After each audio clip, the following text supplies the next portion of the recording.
ఎప్పుడైతే మనం పీయూషపాణి అనుకున్నామో వైద్యుడికి పీయూషపాణి ఉండాలి, అది శాస్త్రంలో చెప్పింది. దాన్ని మనం చూసి చేయగలిగితే సంతోషం. దాన్ని వైద్యుడు పీయూషపాణిగా ఉంటే చేస్తే మంచిదే. లేకపోతే ఇందాక మనం అనుకున్నట్టు కాంపౌండర్ ఎవడైతే వాడు పీయూషపాణి ఉంటుందో అతని ద్వారా వైద్యం చేయడం కష్టం. తర్వాత ఇంకా డయాబెటీస్ గురించి మాట్లాడుకుంటే కొన్ని ఇంపార్టెంట్ భాష చదువుతున్నా. డయాబెటీస్ ఉన్న వాళ్ళకి హార్ట్ అటాక్స్ తొందరగా వస్తాయని 300 BCలో చెప్పాడు. డైరెక్ట్ రిఫరెన్స్ ఉంది. డయాబెటీస్ వాళ్ళకి హై రిస్క్ ఉంటుంది హార్ట్ అటాక్ అని డైరెక్ట్ రిఫరెన్స్ ఆయుర్వేదంలో ఉంది. అది వాళ్ళకు గొప్పతనానికి అదో పెద్ద నిదర్శనం. ఇంకో మంచి పాయింట్ చెప్తాను డయాబెటీస్లో. ఇప్పుడు అందరూ చూస్తున్నాం, అస్వాస్థ్యం సర్వగాత్రేషు అని చిన్న కొటేషన్. ఇది చాలా గొప్ప కొటేషన్. అది మధుమేహంలో అంటే డయాబెటీస్లో అస్వాస్థ్యం అంటే స్వస్థత ఉండదు, అంటే శరీరం పాడైపోతుంది అని లెక్క. సర్వగాత్రేషు అని రిఫరెన్స్. గాత్రం అంటే శరీరం అనుకున్నాం, అంటే శరీరం మొత్తం పాడైపోతుంది డయాబెటీస్లో. ఓకే, ఆనాడు రిఫరెన్స్ ఇచ్చాడు. ఎప్పుడు 2nd BCలో. ఎట్లా పాడైపోతుందంటే మొదలు పెడితే పైనుంచి వస్తే డయాబెటిక్ రెటినోపతి, కళ్ళు పోతాయి. కళ్ళు ఏమండి, లంగ్లో ఇన్ఫెక్షన్స్, కార్డియాక్ ఇన్ఫెక్షన్స్, ఇవన్నీ ఒకటొకటి తల వెంట్రుకలు తగ్గించి కారుగోరు దాకా అన్ని అవయవాలు పాడైపోతాయి డయాబెటీస్లో. మనం చూస్తున్నాం ప్రాక్టీస్లో. అది చెప్తూ పోతే ఒక పెద్ద సబ్జెక్ట్, అది సెపరేట్ సబ్జెక్ట్ కాదు. రిఫరెన్స్ ఏంటంటే అస్వాస్థ్యం సర్వగాత్రేషు, శరీరం మొత్తం పాడైపోతుంది అని మధుమేహంలో రిఫరెన్స్ ఆనాడు చెప్పాడు. అది మనం ప్రాక్టికల్గా మేము చూస్తున్నాం.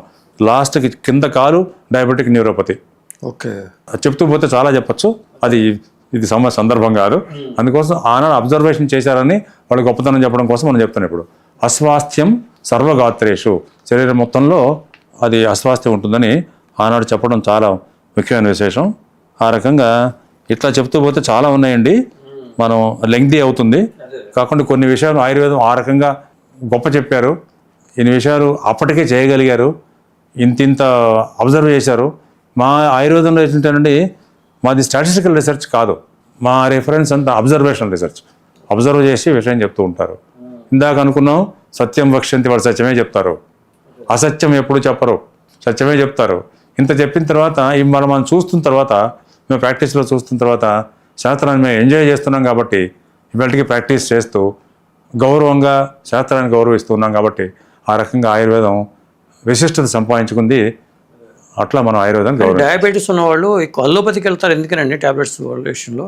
పాయింట్ ఏంటంటేనండి, ట్రీట్మెంట్ అనండి, అలోపతికి వెళ్ళిన ఆయుర్వేదానికి వెళ్ళిన ట్రీట్మెంటే.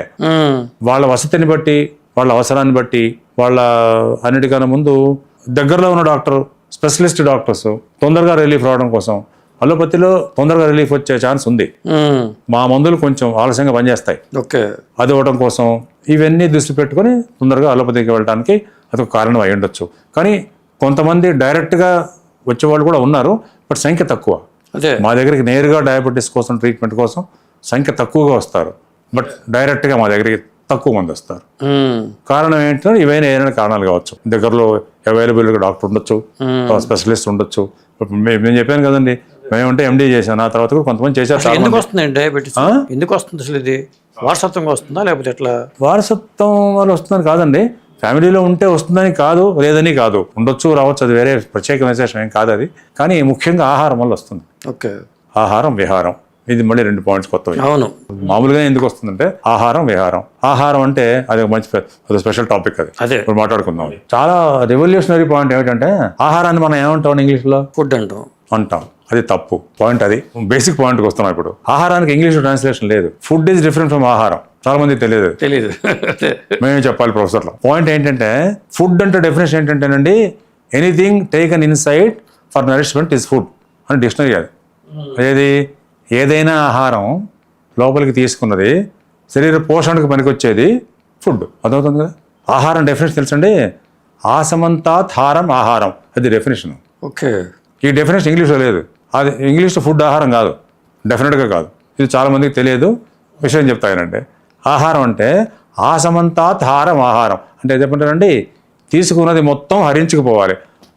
హారం అంటే హరించుకుపోవటం అంటే జీర్ణం కావటం. మీకు గుర్తుంది లేదా, పల్లెటూళ్ళు ఇప్పటికీ వాడు ఎంత తిన్నా హరించుకుపోతుంది అంటారు. విన్నారా అన్నమాట ఎప్పుడన్నా? రాళ్ళు తిన్నా కరిగిపోతుంది, హరించుకుపోతుంది అంటారు. హరించుకుపోవడం అంటే జీర్ణం కావడం అనమాట. ఎంత తిన్నవాడు జీర్ణం అయిపోతుంది. కొంత పల్లెటూళ్ళు అంటారు రాళ్ళు తిన్నా హరించుకుంటారు అంటారు, వాడుకలో ఉంది అన్నమాట. కానీ ఎంత తిన్నా హరించుకుపోవడం అనమాట మనం వాడుకలో ఉంటూ ఉన్నాం. ఇక్కడ ఆహారం డెఫినేషన్ ఏంటంటే తినది మొత్తం అరగాలి. ఓకే. తినది మొత్తం అరిగిన దాన్నే ఆహారం అంటారు. సగం అరిగి సగం అరగదు ఆహారం ఉండదని. డెఫినేషనే ఇట్లా ఉంది. ఆసమంతాత్ అంటే మొత్తం, హారం అంటే అది అరగాలి.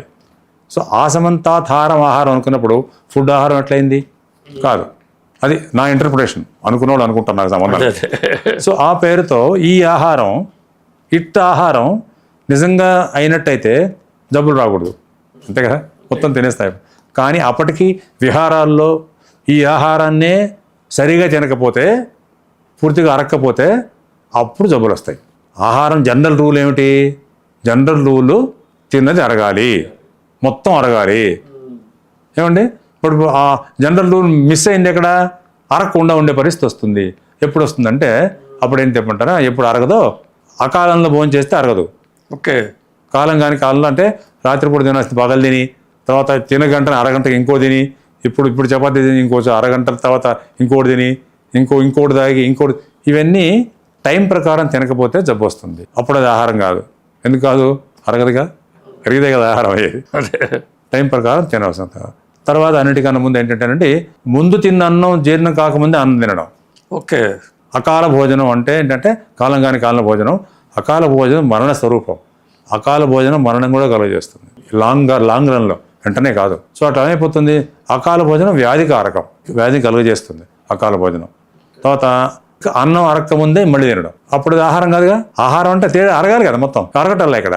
తర్వాత ఇంకో ప్రశ్న వస్తుంది మళ్ళీ.